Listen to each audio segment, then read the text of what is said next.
ကိုရေဘေဘီကိုရေပဲချိုးပေးရမှာနော်ကျန်တာဘာမှမလုပ်ရဘူး သွားတော့မတို့ရဲဘူး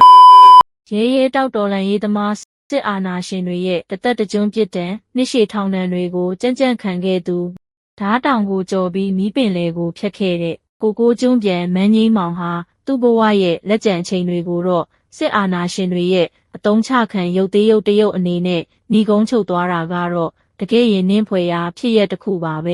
မန်းကြီးမောင်ဟာအေယာဝတီတိုင်းပန်းတနော်မြို့နယ်မှာမွေးဖွားတဲ့သူဖြစ်ပြီးလက်ရှိအချိန်မှာအသက်80နားကပ်နေပါပြီ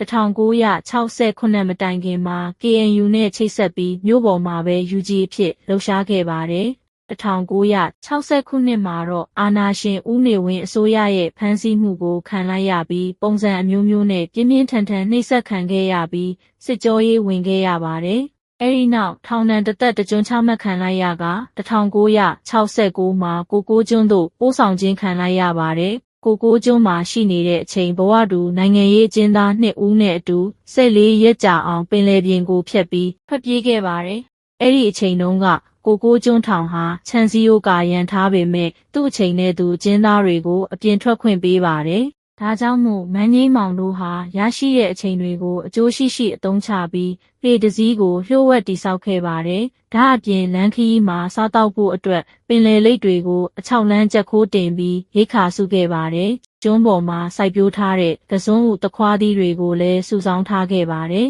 ။အားလုံးအစဉ်သင်းဖြစ်တဲ့အချိန်မှာတော့ဘဝတူအကျဉ်းသားတွေဖြစ်တဲ့မန်းအောင်ကြီးဦးအောင်ငွေတို့နဲ့အတူကိုကျွန်းကနေစတင်ထွက်ခွာလာခဲ့ပါတယ်။သူတို့ထွက်ပြေးပြီးဒုတိယရက်မှာပဲလမ်းမှာမုန်တိုင်းမိခဲ့ပေမဲ့သူတို့ရဲ့လှေကလေးဟာမုန်တိုင်းတံကိုခံနိုင်ရရှိတဲ့အတွက်14ရက်အကြာမှာတော့သူတို့ဟာဒဝယ်နဲ့ရေးမြို့နယ်ကြားမှာကမ်းကပ်နိုင်ခဲ့ပါတယ်။သူတို့ဟာအရှိလေတိုက်ခိုက်မှုကိုတွက်ချက်ပြီးရွက်လှေနဲ့ထွက်ပြေးခဲ့တာဖြစ်ပြီးသူတို့ရဲ့တွက်ချက်မှုအတိုင်းတနင်္သာရီသို့မဟုတ်မွန်ပြည်နယ်ဘက်ချမ်းမှာပဲသူတို့ရဲ့ရွက်လှေကမ်းကပ်နိုင်ခဲ့တာဖြစ်ပါတယ်။ကံကောင်းထောက်မစွာနဲ့မန်းကြီးမောင်တို့ဟာအသေးပြောက်မရှိပဲကမ်းကပ်နိုင်ခဲ့ပေမဲ့ကံဆိုးစွာနဲ့ပဲသူတို့ကမ်းကပ်တဲ့နေရာမှာရှိတဲ့ဒေသခံတွေဟာအာဏာရှင်ဦးနေဝင်းစစ်အုပ်စုနဲ့အချိတ်ဆက်ရှိနေတာကြောင့်သူတို့ထပ်ပြီးအဖမ်းခံလိုက်ရပါတယ်။ဒါပေမဲ့လည်းမကြခင်မှာလွတ်ငင်းချမ်းသာခွင့်နဲ့ပြန်လည်လွတ်မြောက်လာခဲ့ပါတယ်။1980မှာတော့နိုင်ငံရေးလှုပ်ရှားမှုတွေနဲ့ထပ်ပြီးတဖန်အဖမ်းခံလိုက်ရပြန်ပါတယ်။3ကြိမ်မြောက်အဖမ်းခံလိုက်ရတဲ့မန်းကြီးမောင်ဟာသူ့ဘဝတစ်လျှောက်စစ်ကြောရေးကိုအကြိမ်ပေါင်းများစွာဝင်ခဲ့ရပြီးစစ်ထောက်လှမ်းရေးရဲ့ရက်ဆက်လာတဲ့နှိပ်စက်ညှဉ်းပန်းမှုအောက်မှာမန်းကြီးမောင်တယောက်စိတ်ဒဏ်ရာများစွာရရှိခဲ့ပါတယ်။ဒါအပြင်စစ်ထောက်လှမ်းရေးတွေရဲ့ psychology နည်းအရသူ့ကိုစိတ်သက်စစ်စင်ရေးလုပ်ခဲ့တာကြောင့်မန်းကြီးမောင်ဟာနောက်ပိုင်းမှာစစ်တပ်ကိုတဖြည်းဖြည်းနဲ့လက်ခံလာတယ်လို့ယူဆရမှာဖြစ်ပါတယ်။1980အဖမ်းခံရပြီးနောက်ပိုင်းပြန်လည်လွတ်မြောက်လာချိန်မှာတော့မန်းကြီးမောင်ဟာနယ်စပ်ဒေသကိုပြန်လည်ရောက်ရှိသွားပြီး KNU တပ်ဖွဲ့ဝင်အဖြစ်တော်လှန်ရေးလုပ်ငန်းများကိုဆက်လက်လုပ်ကိုင်ခဲ့ပါတယ်။နောက်ပိုင်းမှာမန်းကြီးမောင်ဟာ KNU ရဲ့ဗဟိုကော်မတီဝင်ဖြစ်လာပြီး2011ခုနှစ်မှာတရုတ်နိုင်ငံဘက်ခြမ်းသို့ခရီးသွားနေရင်ရုတ်တရက်ပျောက်ကွယ်သွားပြီး2011ခုနှစ်မှာတော့အထောက်အထားမရှိတဲ့အတွက်တရုတ်နိုင်ငံကူမင်းမြို့မှာအဖမ်းခံလိုက်ရပါတယ်။တရုတ်အစိုးရကမန်းကြီးမောင်ကိုရန်ကုန်လေဆိပ်သို့ပြန်လည်ပို့ဆောင်ပေးခဲ့ပြီးလေဆိပ်တာဝန်ရှိသူတွေကသူ့ကိုလူဝင်မှုကြီးကြပ်ရေးဥပဒေတွေနဲ့အရေးယူဖို့ပြင်ဆင်ခဲ့ကြပါတယ်။နောက်ပိုင်းမှာတော့သူ့ကို KNU ဗဟိုကော်မတီဝင်တယောက်မှန်းသိသွားတဲ့အခါမှာနိုင်ငံတော်ပုန်ကန်မှုမတရားအသင်းဆက်သွယ်မှုပုံမှားတွေနဲ့အမှုထပ်တိုးပြီးသူ့ကိုထောင်ဒဏ်တစ်သက်တစ်ကျွန်းထပ်မံချမှတ်ခဲ့ပါတယ်။သို့ပေမဲ့လည်း2012အရောက်မှာတော့ KNU ဟာဦးသိန်းစိန်အစိုးရနဲ့ငြိမ်းချမ်းရေးကိစ္စစတင်ဆွေးနွေးနေပြီးဖြစ်တာကြောင့်ဝန်ကြီးဦးအောင်မင်းအပါအဝင်ဦးသိန်းစိန်အစိုးရဟာမန်းကြီးမောင်နဲ့အပေးအယူတစ်ခုလုပ်ခဲ့ပါတယ်။အဲ့ဒါကတော့မန်းကြီးမောင်ကိုလွတ်ငင်းချမ်းသာခွင့်ပေးမှာဖြစ်ပြီးမန်းကြီးမောင်အနေနဲ့လက်ရှိဦးသိန်းစိန်အစိုးရနဲ့ KNU ရဲ့ငြိမ်းချမ်းရေးလုပ်ငန်းစဉ်တွေကိုပြန်ကူညီပေးဖို့ဖြစ်ပါတယ်။ဒါကြောင့်မို့လို့2012မတ်လမှာဝန်ကြီးဦးအောင်မင်းကိုယ်တိုင်မန်းကြီးမောင်ကိုထောင်ထဲကနေသွားထုတ်ပြီးအထူးအစီအစဉ်အနေနဲ့မဲဆောက်မှာရှိတဲ့ KNU ရုံးအထိမန်းကြီးမောင်ကိုသွားပို့ပေးခဲ့ပါတယ်။မန်းကြီးမောင်ဟာသူ့ဘဝတစ်လျှောက်လုံးထောင်ကျလိုက်စစ်ကြောရေးဝင်လိုက်နဲ့အချိန်ကုန်နေခဲ့တာကြောင့်နောက်ပိုင်းမှာသူဟာစိတ်ကျန်းမာရေးအနည်းငယ်ထိခိုက်လာပါတယ်။ဒါအပြင်ထောင်ကျနေတဲ့ကာလတစ်လျှောက်လုံးစစ်ကြောရေးထဲမှာစစ်ထောက်လှမ်းရေးတွေရဲ့ psychology အရဝါဒမိုင်းတိုက်ခံလိုက်ရတာကြောင့် အယူအဆပိုင်းဆိုင်ရာခံယူချက်ပိုင်းဆိုင်ရာမှာအားနည်းလာခဲ့ပါတယ်။သူ့ကိုကယ်ထုတ်ပေးခဲ့တဲ့ဦးသိန်းစီကိုဖျားသဖွယ်ကိုးကွယ်သူဖြစ်ပြီး2010နှစ်နောက်ပိုင်းသူ့ရဲ့အင်တာဗျူးတွေပြောဆိုချက်တွေကိုကြည့်လိုက်ရင်ဦးသိန်းစိန်အစိုးရကိုချီးကျူးတဲ့လေသံတွေကိုပဲကြားရမှာဖြစ်ပါတယ်။2012ငြိမ်းချမ်းရေးဆွေးနွေးပွဲကနေတဆင့်ဖြစ်ပေါ်လာတဲ့ NCA လမ်းကြောင်းကိုလည်းအပြည့်အဝထောက်ခံသူဖြစ်ပြီး NCA ကိုလက်မခံတဲ့ KNU ခေါင်းဆောင်တွေကိုစောက်ယူတွေဆိုပြီးဆဲခဲ့တဲ့အထိအခြေအနေဆိုးရွားလာခဲ့ပါတယ်ဖာဒီ KNU ကဒီငင်းငိုင်းထိုးပြီးသားဆယ်ဝယ်တွေကနေထွက်ချင်တယ်ဆိုတော့ကိစ္စလေးဖာဒီနည်းနည်းလေးပြောပြတာယူကောင်းဆုံးနေပြောတာ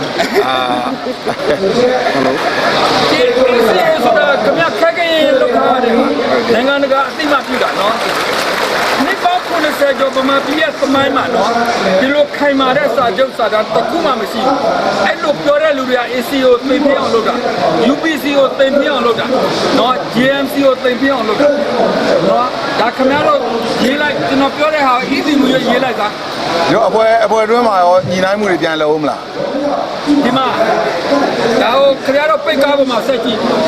ဟုတ်တယ်မဟုတ်ဘူးဟုတ်ကဲ့2012နောက်ပိုင်းမန်းကြီးမောင်ဟာ KNU ရဲ့ဗဟိုကော်မတီဝင်သာမကဗဟိုအလုပ်အမှုဆောင်ကော်မတီဝင်မှာဖြစ်လာခဲ့ပြီးငြိမ်းချမ်းရေးဆွေးနွေးပွဲတွေမှာတက်ကြွပါဝင်ခဲ့ပါတယ်2015နောက်ပိုင်း NLD အစိုးရလက်ထက်မှာတော့ NCA ဆွေးနွေးပွဲတွေမှာနိုင်ငံရေးအရာဆွေးနွေးငင်းခုန်မှုပြင်းထန်လာခဲ့ပြီးမြန်မာစစ်တပ်ဘက်ကခွဲမထွက်ရတခုသေးသောတပ်မတော်တည်ရှိရေးစတဲ့မူတွေကိုကင်ဆွဲခဲ့သလို KNU အပါအဝင်တိုင်းရင်းသားလက်နက်ကင်တွေဘက်ကလည်းမြန်မာစစ်တပ်အနေနဲ့ဘယ်တော့မှအာဏာမသိမ်းရဆိုတဲ့အာမခံချက်မျိုးတောင်းဆိုလာပါတယ်။နောက်ပိုင်းမှာတော့ဘလို့မှဆက်ပြီးဆွေးနွေးလို့မရတော့တာကြောင့် NCA ရနိုင်ငံရေးဆွေးနွေးပွဲတွေကိုရပ်တန့်လိုက်ရတဲ့အထိဖြစ်လာခဲ့ပါတယ်။တစ်ဆက်တည်းမှာပဲ2020ရွေးကောက်ပွဲကျင်းပဖို့ဖြစ်လာပြီးမန်းကြီးမောင်အနေနဲ့မြေပေါ်နိုင်ငံရေးလွတ်တော်နိုင်ငံရေးလှုပ်ချင်တာကြောင့် KNU ရဲ့ဗဟိုကော်မတီဝင်အဖြစ်ကနေတရားဝင်နှုတ်ထွက်ခဲ့ပါတယ်။သူတာဝန်ယူထားတဲ့ KNU ရဲ့မဟာမိတ်ရေးရာဌာနလည်းမန်းကြီးမောင်မရှိတဲ့နောက်ပိုင်း KNU ကဖျက်သိမ်းခဲ့ပါတယ်။ KNU ကနေနှုတ်ထွက်ပြီးနောက်မန်းကြီးမောင်ဟာသူ့ဇာတိဖြစ်တဲ့ AR တိုင်းပန်းတနောင်မြို့နယ်မှာရွေးကောက်ပွဲဝင်ဖို့စီစဉ်ခဲ့ပါတယ်။အစပထမကတတိပုဂ္ဂလအနေနဲ့ဝင်ရောက်ရှုပြိုင်ဖို့ပြင်ဆင်ခဲ့ပေမဲ့နောက်ပိုင်းမှာတော့ကရင်ပြည်သူ့ပါတီကိုယ်စားလှယ်အနေနဲ့ရွေးကောက်ပွဲဝင်ခဲ့ပါတယ်။2020ရွေးကောက်ပွဲမှာမန်းကြီးမောင်ဟာ NLD ပါတီကိုရှုံးနိမ့်ခဲ့ပါတယ်။ဒါပေမဲ့လည်းမြန်မာစစ်တပ်ဟာရွေးကောက်ပွဲရလဒ်ကိုလက်မခံပဲအားလုံးသိတဲ့အတိုင်း2021မှာအာဏာသိမ်းလိုက်ကနိုင်ငံတော်စီမံအုပ်ချုပ်ရေးကောင်စီကိုဖွဲ့စည်းလိုက်ပါတယ်။အဲ့ဒီအချိန်ကစပြီးကရင်လူထုကရင်လူငယ်တွေကိုမန်းကြီးမောင်တယောက်စပြီးစပရိုက်အကြီးကြီးတိုက်ပါတော့တဲ့ရဲတောက်ဝါရင်တော်လန်ရေးသမားကရင်မျိုးသားရေးကိုချစ်မြတ်နိုးသူစစ်အာဏာရှင်နဲ့မဟာလူမျိုးကြီးဝါဒကိုတိုက်ဖြတ်သူ